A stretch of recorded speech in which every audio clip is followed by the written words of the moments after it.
Boa noite a todos, que a paz de Jesus esteja conosco nesta noite. Intervenção dos espíritos desencarnados na vida corporal, na nossa vida de encarnados. É o capítulo em que nós estamos tratando, na segunda parte do Livro dos Espíritos, e há um subitem sobre a afeição que certos espíritos têm por nós encarnados, ou seja, os desencarnados, uma certa afeição, simpatia, afeto por nós encarnados, né? E Kardec questiona se os espíritos têm realmente essa afeição por nós. E os espíritos respondem que sim. Se o espírito é bom, ele vai sentir uma atração e vai sentir bem em estar em pessoas que procuram bem. E os espíritos imperfeitos vão procurar exatamente as pessoas que vivem com certas condutas, né, mais ligadas às imperfeições morais e até mesmo os vícios materiais. E essa ligação dos espíritos com a vida material, ela é constante, mais do que a gente imagina, essa intervenção, tanto para o bem, como também para o mal, o nosso mal. E às vezes até uma simpatia, porque simpatia aí tem relação, na verdade, pela conduta, não é? Do indivíduo, do espírito, com relação ao encarnado aqui na Terra. E nós, muitas vezes, ignoramos, falava até agora com o Sebastião, o imortal, não é? Sebastião, e ele confabulava com a gente aqui que realmente é uma dificuldade, né? Quantas pessoas ignoram esses princípios mínimos que a gente tem trazido pela doutrina espírita.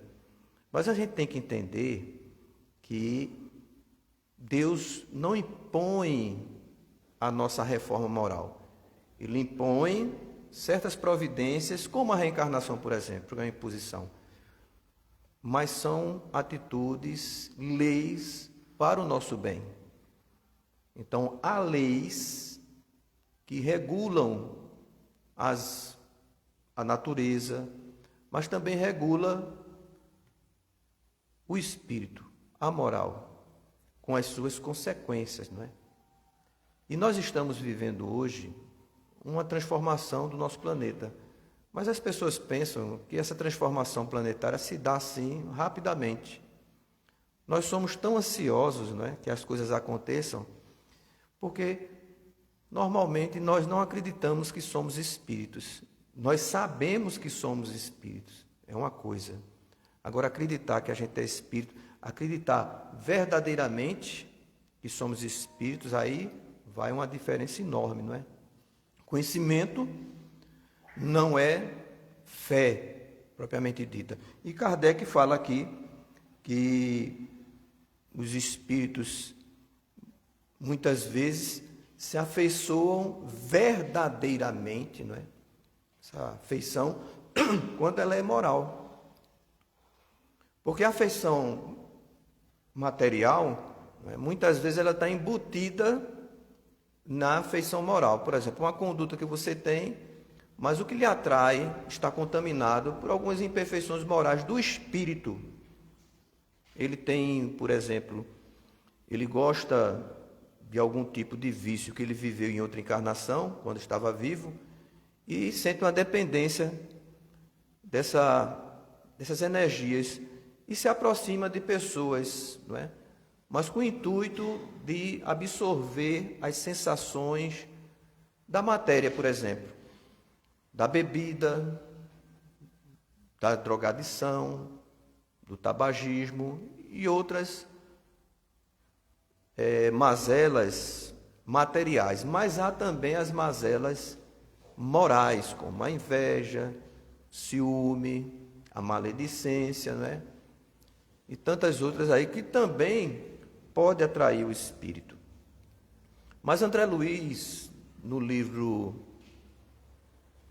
Evolução em Dois Mundos, que é a psicografia de Francisco Cândido Xavier, vai nos dar um outro aspecto dessa questão, dessa simpatia, dessa atração dos espíritos por nós.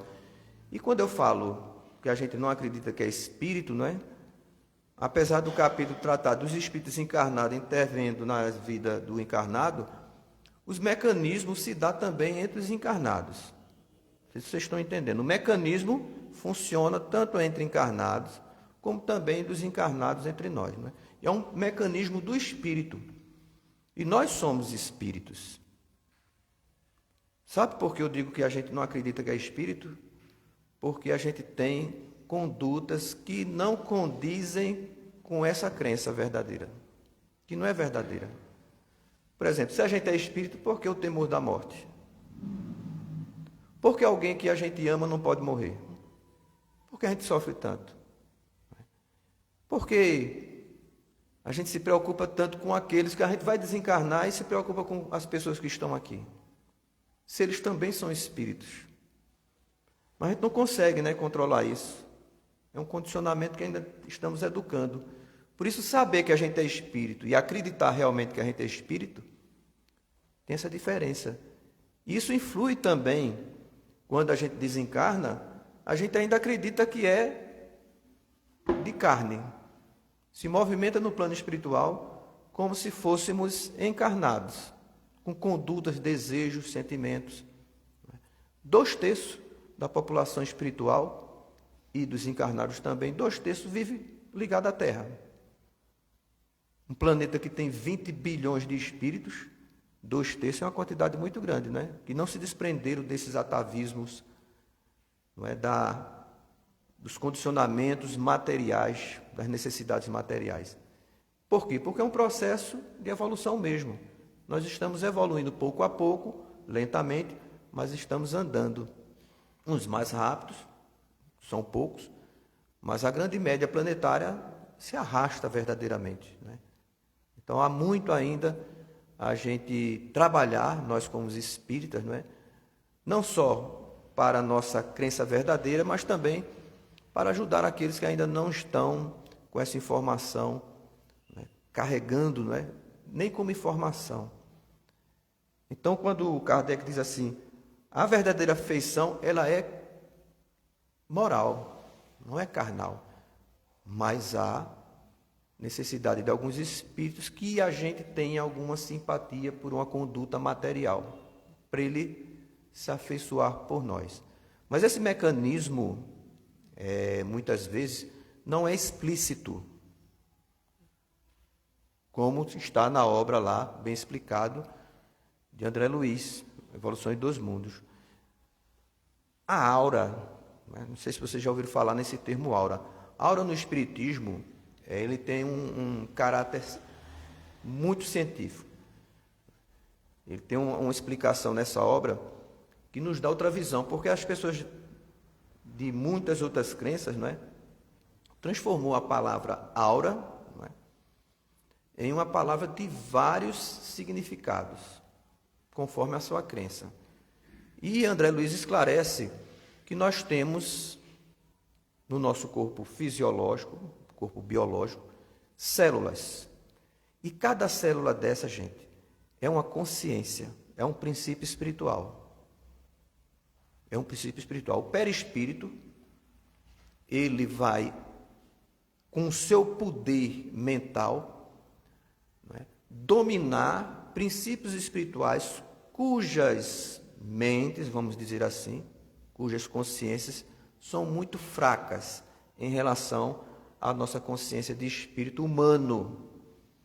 Então, ele praticamente com essa força, ele vai encarnando esses princípios espirituais como células. E o campo perispiritual nosso tem as áreas já pré-definidas com energias diferentes.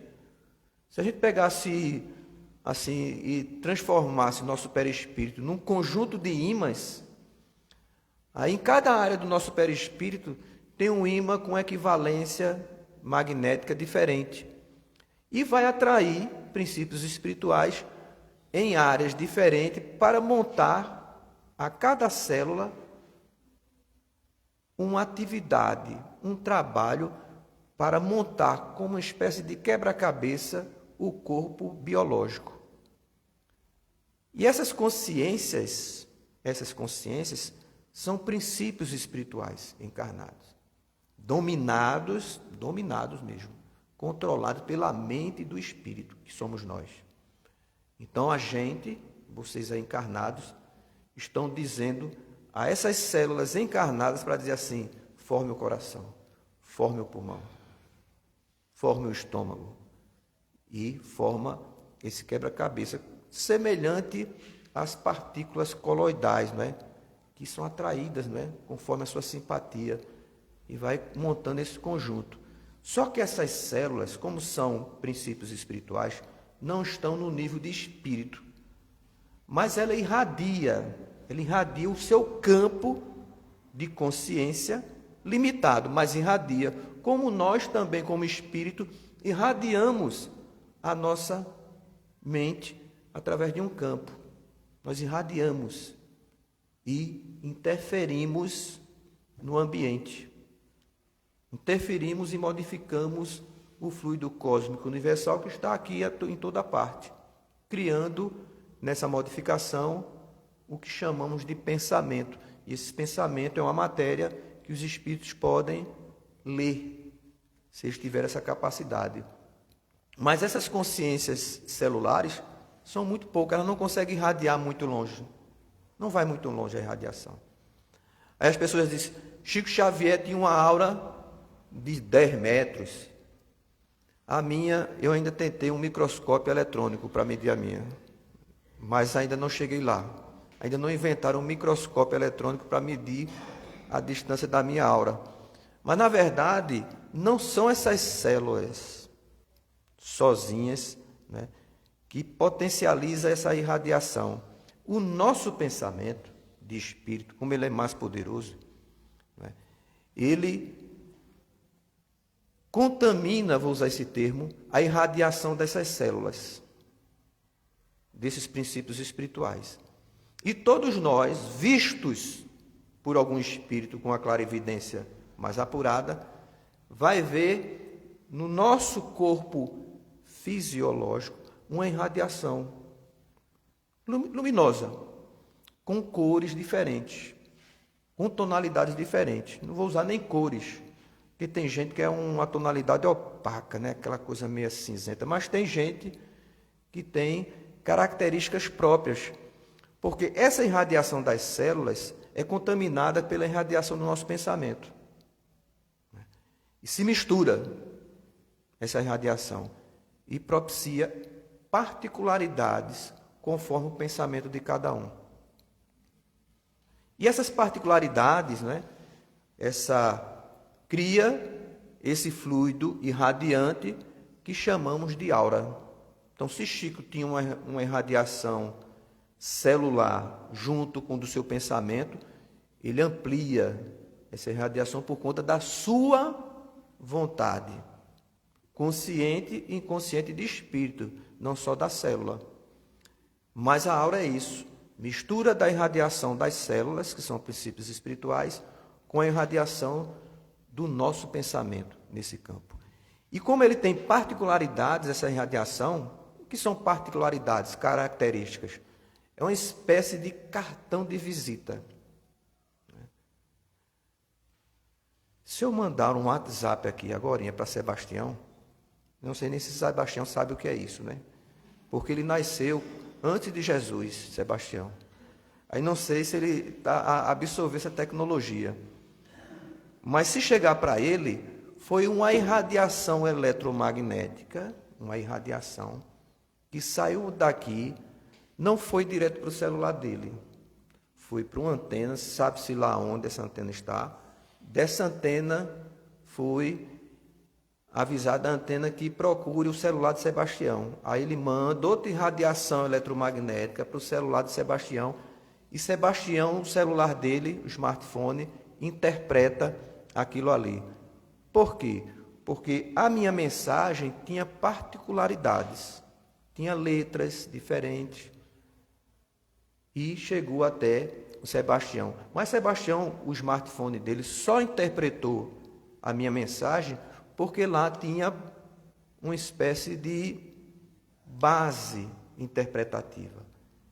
Aí ele pôde identificar essa irradiação da aura, né, segundo o espírito André Luiz, né, é a mediunidade inicial. É assim que a gente se comunica com os espíritos. Inicialmente. Ok? É a mediunidade inicial. Por isso, em níveis maiores ou menores, nós somos médios. Porque nessa irradiação da nossa aura é que os espíritos sentem uma certa, assim, atração, simpatia, afeição. Mesmo que ele não nos conheça, mesmo que eles nunca tenham entrado em contato com a gente, mas ele vai passando e você está lá com os pensamentos maledicentes, não é? De maldade, de vícios morais, materiais. O espírito vai passando e sente uma coisa. Estou sentindo uma coisa tão gostosa. Estou sentindo um aroma de rabada com feijão verde, né? Com arrozinho, farofa. É você assim imaginando, meu Deus, eu quero comer um pratão de rabada. Aí você irradia. Para isso acontecer, isso tem que ser algo constante. Chamamos de monoideia. A gente pensa que não tem monoideia. O fofoqueiro, ele é monoideático, porque ele só pensa em alguma coisa para ele poder espalhar para as pessoas. É a monoideia dele. O alcoólatra, a monoideia dele é o quê? Tem que tomar uma, senão não para de tremer as mãos. Aí toma uma, fica bom. Mas para de tremer a mão dele e de 10, 15 espíritos também que estavam precisando dessas energias. Mas foram atraídas inicialmente pela nossa aura. Porque ela irradia, potencializada pelas células, nosso pensamento ele irradia e tem essas características. Por isso que Jesus se preocupava muito em nos ensinar que a gente peca por pensamento. Esse pecado não é uma lei lá que vai nos punir, é porque a gente vai se desgraçar, atraindo, caso estejamos com os pensamentos monoideáticos no mal, atrair espíritos semelhantes que se afeiçoam por nós. Às vezes a gente não é uma pessoa má, não é uma pessoa má, mas quem é perfeito nesse mundo, me digam? Que não tem uma pequena imperfeição, e até grande, é uma pessoa boa, mas tem algum outro problema moral. Eu me lembro de uma obra, Obreiros da Vida Eterna, se eu não me engano. Posso até estar enganado, de André Luiz também. De uma senhora, Missionários da Luz, de uma senhora que ela era uma pessoa tão boa, uma jovem senhora, que ela atraiu a afeição de muitos espíritos do bem. E ela passou a fazer parte de uma equipe de espíritos desencarnados que trabalhavam no bem, sem que ela tivesse consciência disso. Mas ela vivia uma vida religiosa, de caridade, fazia o bem, tudo mais. Mas se indispôs com o marido. Isso não é uma coisa que acontece com vocês, eu sei disso, né? O marido de vocês são maravilhosos, né? Mas ela se indispôs com o marido. E essa indisposição com o marido deixou ela tão, mas tão, né, colérica, que se desgostou da vida. Se desgostou da vida. E não sentiu mais prazer de viver. E desejou a morte, porque ela tinha consciência da imortalidade da alma. Provavelmente ela deve ter tido contato com alguma doutrina que trata da imortalidade da alma. E inconscientemente desejava, porque a vida se desgostou da vida. Porque o marido não era mais o marido que ela pensava que era. Então ela se desgostou. Mas esse desgosto foi tão grande que ela influenciou as suas células. Eu não disse para vocês que nosso pensamento primeiro irradia nossas células para depois se expandir. E ela tanto desejou que teve uma fraqueza imunológica e teve uma gripe e desencarnou. Sabe o que foi considerado no plano espiritual? Suicídio. Suicídio. Não tinha obsessor, não tinha nada. Apenas ela, pela sua vontade própria, irradiou nas suas células seu pensamento, seu desgosto, e os princípios espirituais encarnados das células, que eram obedientes, passaram a desobedecer a ela e não trabalhavam para mantê-la viva, porque a ordem que ela deu às células foi: não quero viver. Aí o sistema imunológico disse: tá bom, não quer, a gente vai ficar parado aqui, uma gripezinha, icterícia, é uma coisa que você trata rapidinho, morreu, porque o sistema imunológico estava fragilizado pela mente dela.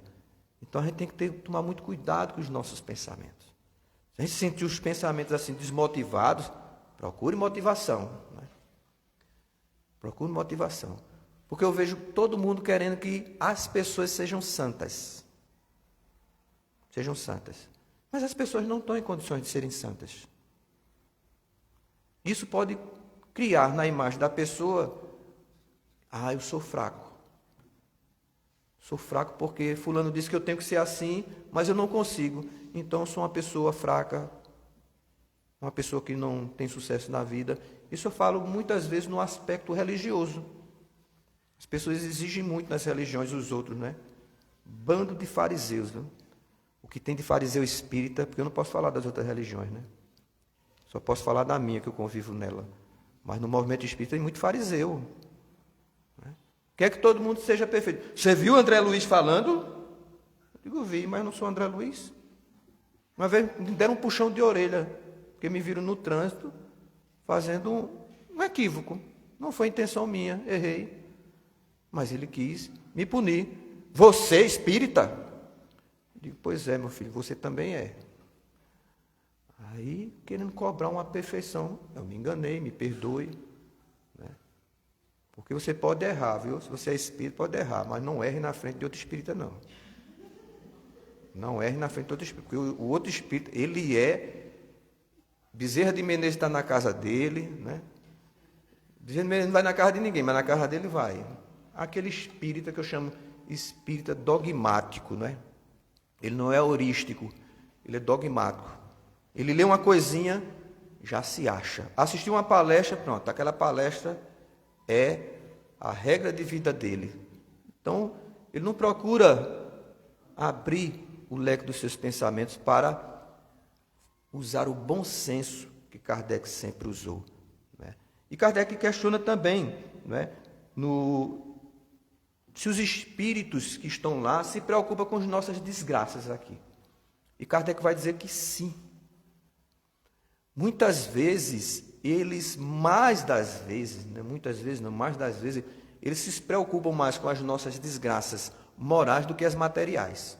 Porque as materiais, gente, eles já sabem que é temporária. Eles estão lá no plano espiritual, estão mortinhos da Silva, e sabem que nossos problemas materiais aqui, ele não repercute tanto no plano espiritual. Pelo contrário, ele nos ajuda quando a gente não se revolta com essas tribulações da vida. Mas eles se preocupam mais com o nosso egoísmo, com o nosso orgulho, com as nossas faltas morais, porque eles sabem que repercute no plano espiritual de forma negativa. E muitas vezes essa repercussão moral impede o reencontro de espíritos afins no plano espiritual. Impede, porque cada um vai para uma dimensão diferente. Mas se a gente se coloca na posição de esforço próprio para a melhora, essa melhora não tem uma tabela. Não tem uma tabela que diga assim: todo mundo tem que ser melhor, todo mundo tem que tirar nota 10. Não. Edson precisa tirar, no máximo, nessa encarnação, nota 3. Sebastião tem que tirar nota 10. Walter tem que tirar nota 5. Porque cada um, conforme a sua obra, também leva em conta o seu nível evolutivo. E a gente não sabe o nível evolutivo do outro. Então ninguém pode cobrar que alguém seja perfeito. Quando Jesus diz, sede perfeito como meu Pai é perfeito. Aí Jesus está enlouquecendo. Como? Mas o Espiritismo vai explicar isso, não é? Jesus não quis que a gente fosse perfeito igual a Deus, mas que a gente buscasse, lutasse por essa perfeição, no limite das suas forças. A minha força é uma, de Walter é outra, Sebastião é outra. Então cabe a nós encontrar o nosso limite. E nós vamos ser avaliados por esse limite, e não por uma tabela que alguém criou aí. Mas se fizer isso, vai não sei aonde. Se você fizer aquilo, vai não sei para onde. Fora os cartomantes, né, e adivinhos de plantão. Ele diz assim, você fumou muito? Pronto. Noutra encarnação você vai morrer de câncer. De onde ele tirou isso? Ah, porque eu fumei, vou morrer de câncer noutra encarnação. Vai haver um dano? Vai. Mas adivinhar o que? Ele vai passar a experiência dele? Porque toda a prova não se avalia apenas o passado. Ela é para trabalhar o presente e vislumbrar o futuro. O passado já foi. Tem suicida que vai desencarnar, né, e vai ter experiências em que não vai ter expiação. Ele vai ter provas morais dificílimas, com muita dificuldade, mas no corpo psicossomático, nada. Vai deixar para outra encarnação, sabe lá quando ele estiver preparado. Então a gente não tem essa capacidade de avaliação do limite do outro. Né? Então os espíritos que estão lá têm, eles sabem como a gente está. Choram mesmo quando a gente está fracassando. Trabalha, advoga por a gente. Não é? E muitos deles, segundo responde aqui os espíritos a Kardec nessa questão, são nossos parentes. São nossos parentes que desencarnam. E voltam para nos ajudar. Mas a gente fica, com todo respeito, né, ao luto, mas um luto não pode durar mais de 90 dias. Pode, quando eu falo do luto, é aquele luto sofrido, de revolta, de não aceitação. Né? Tinha uma obra, que é uma compilação de cartas de um espírito chamado Walter. Né? Ele deu mais de 9 cartas psicografadas ao Chico Xavier, que virou um livro chamado Amor sem Adeus. E a sua mãe, né, Dona Maria Perrone, ela viajava com os 2 filhos, né, a Soninha Perrone e o Berto Perrone. E eles vinham pela via Anhanguera, lá em São Paulo, uma via muito importante lá, rodoviária de São Paulo, que liga vários municípios, né? E eles faziam isso muitas vezes, quando o Walter era vivo, né, com a família. E Dona Maria Perrone estava sob um tratamento de depressão profunda, de desgosto pela vida, não queria mais viver. Vivia muitas vezes internadas em tratamento psiquiátrico, porque não aceitou a morte do filho. E fazia 3 meses que o filho havia desencarnado. Quando eles voltavam, que eles sempre faziam essa viagem na casa de parentes, voltavam para São Paulo, resolveram parar num restaurante. Lago Azul, o nome do restaurante. E, a princípio, Soninha não queria parar lá, porque ia trazer saudades do irmão.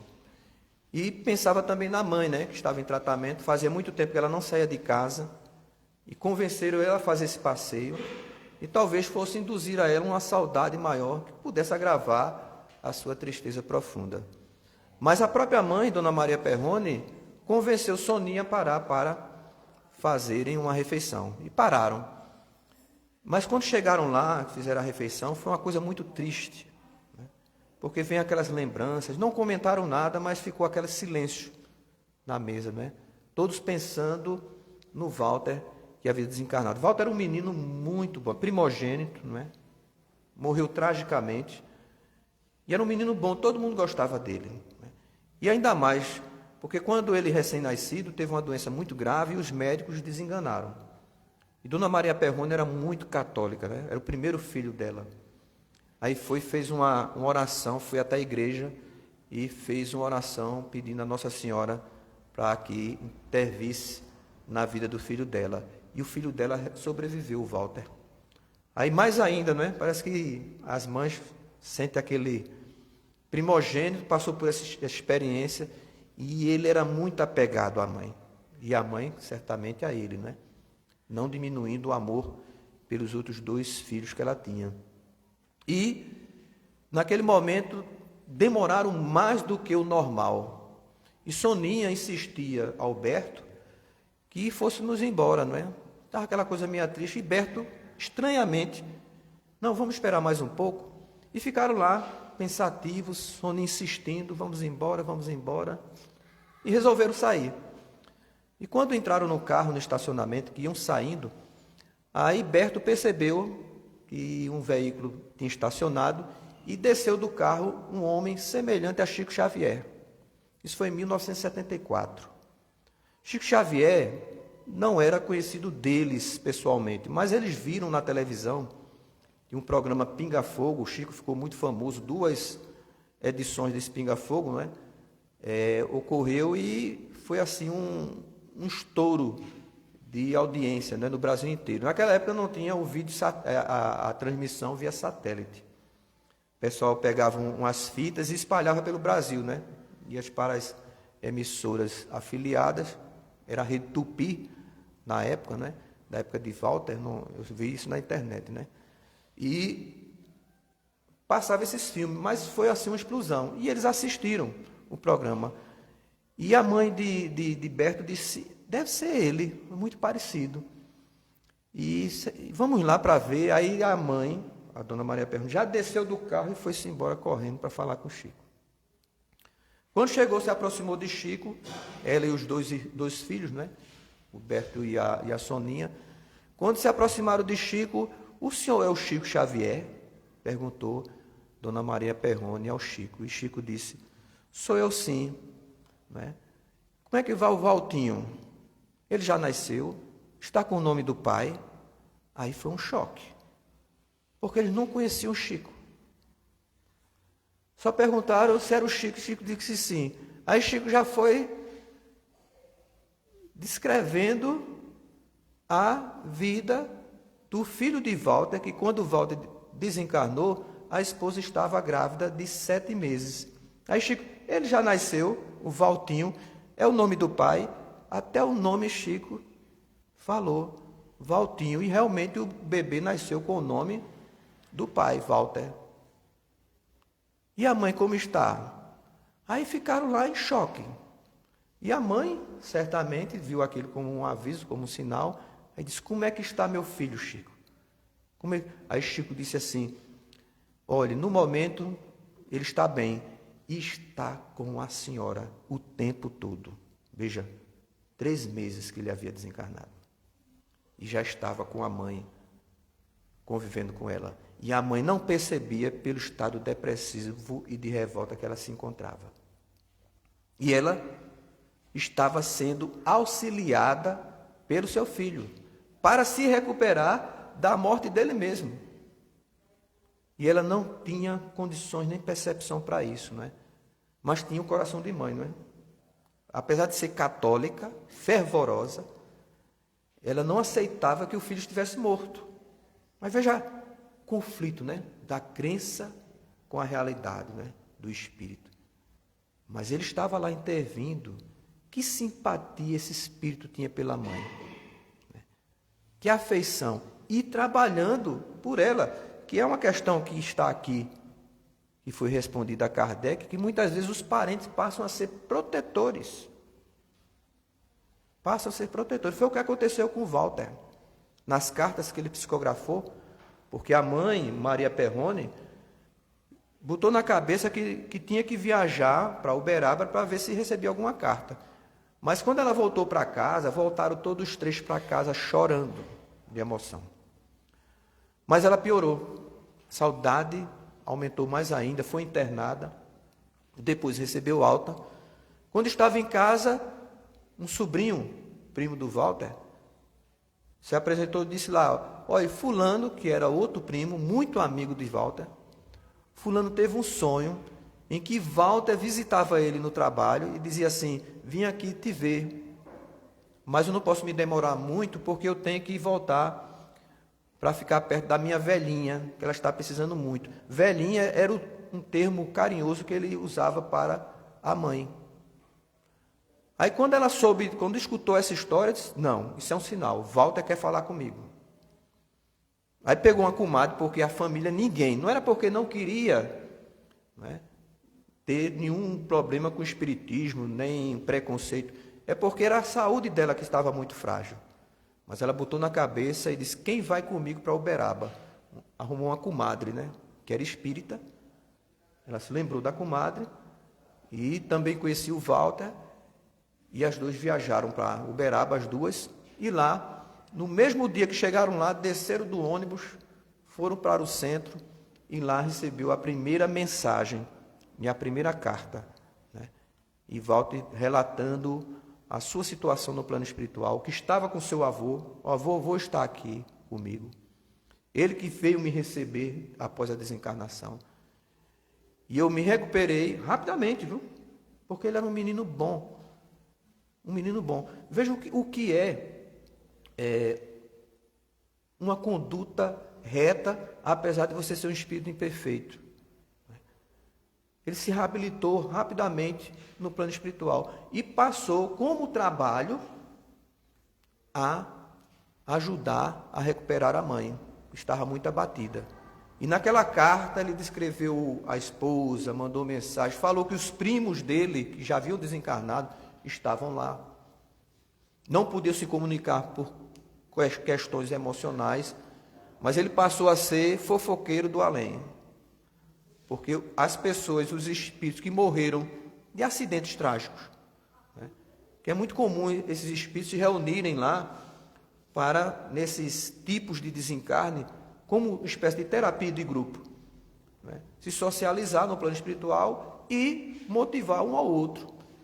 E ele passou, já que os espíritos não podiam se comunicar com Chico, o Walter mandava mensagem desses outros jovens desencarnados pelas cartas. Olha, aí as mães que estavam lá, aguardando a carta, não recebiam dos filhos, mas recebiam o recado de Walter.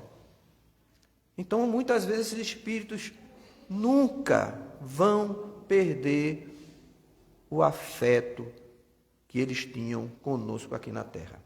E a gente não pode desanimar de maneira nenhuma, de forma nenhuma. O segredo, a chave, é o bem. É um remédio simples. É uma drágia, fácil de ingerir, mas difícil de aplicar, né?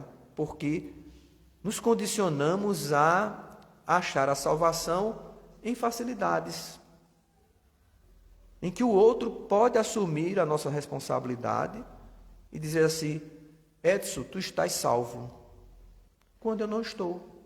Conscientemente a gente sabe que não está.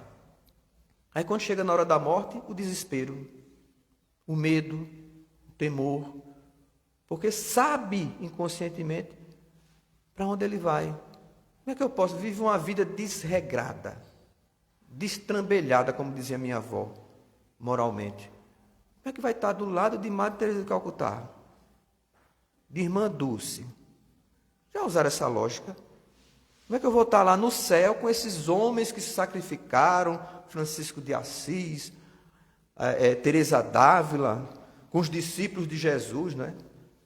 Com o Deus do lado, em algumas crenças.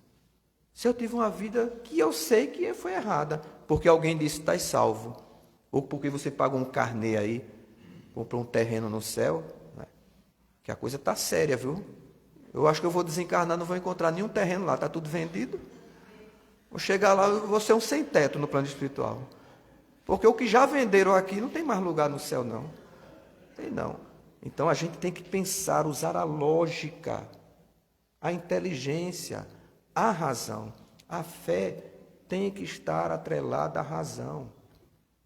Então, se a gente se autoanalisa e diz assim, vou me comparar com quem? Faz uma comparação e diz assim, eu estou nessa situação, eu mereço estar, então o que eu tenho que fazer?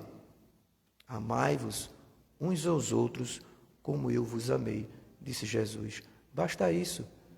Se fizeres ao outro aquilo que gostaria que te fizesse, toda vez que nós condicionarmos nossas atitudes nessa base moral, a gente pode não acertar todas, mas vai errar menos. Só isso já é um avanço. Errar menos é um avanço, gente. Porque errar, a gente vai errar. Vamos errar. Porque nosso nível evolutivo ainda está com impulsos ainda que não vão ser domesticados nessa reencarnação. Mas errar menos é uma motivação para todos nós. E nossos entes queridos estão lá no plano espiritual torcendo por a gente, do nosso lado. Do nosso lado. E o bem nos traz méritos, não é? Uma senhora ligou para mim. O filho havia desencarnado, não é, há muito tempo. E me perguntou, sou católica, viu? Eu não vou dizer meu nome não, para você não sair aí falando meu nome. Eu disse, não vou falar não. Mas eu vejo meu filho nos sonhos, meu filho. Ah, seu filho morreu bebê, um menino, uma criança. Um bebê não, uma criança ainda. E ele quase toda semana ele aparece nos meus sonhos. Há 25 anos ou mais que ele aparece nos meus sonhos, se comunica comigo. Isso é verdade? Aí eu disse, sim, é possível. No Espiritismo a gente explica isso. Mas, veja só, tem um detalhe aí que eu não lhe contei. Eu digo, o que foi? Eu digo, logo depois que ele desencarnou, ele era criança. E no primeiro sonho que eu tive com ele, ele estava adulto. Isso é possível também? Eu digo, é possível também. Eu não ia explicar, né, profundamente como se dá, mas isso é possível. Mas como é que eu sei que ele é meu filho? O que seu coração de mãe diz? Olhe, aí ela já estava chorando. Já estava do outro lado em lágrimas, porque estava tirando um peso de mais de 20 anos, gente. Não sei porquê, eu tenho certeza que ele é meu filho. Ele não é criança, ele é adulto, mas ele é meu filho, eu converso com ele, eu sinto que ele é meu filho. Pois é, então ele é seu filho. Aí ela chorava lá do outro lado do telefone, emocionada. Por que ela sente que é seu filho? Aquela aura, gente, que eu falei, a aura. A identidade. Não importa a forma, a identidade, ela é refletida, né, expandida, irradiada através da nossa aura, através do nosso pensamento. E é com a aura dela, ela capta, é a mediunidade, capta e interpreta. É meu filho, eu sei que é ele. Ele está diferente. Assim os espíritos nos encontram. Assim os espíritos nos afinam conosco por essa irradiação mental. Então, pensamento reto exige que a gente busque uma conduta reta. Que Jesus nos abençoe.